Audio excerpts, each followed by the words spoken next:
malinaw sa rules natin eh.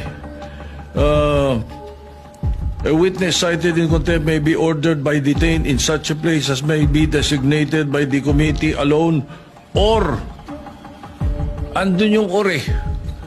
Or with the concurrence of the Senate President by either A, one detention order.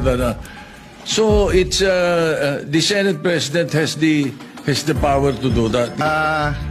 Verba lehis. Kapag ka very clear, plain interpretation, clear po yun. You do not interpret.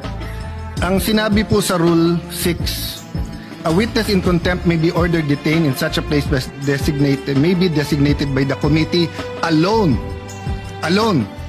Ibig sabihin po, yung committee lang. Ano yung with? Kasama. With concurrence of the Senate President. Hindi nakalagay or the Senate President. So you ask all the lawyers here, they will tell you, ang ibig sabihin nito, pwedeng kumuha ng concurrence or pwedeng hindi. Yun yung or.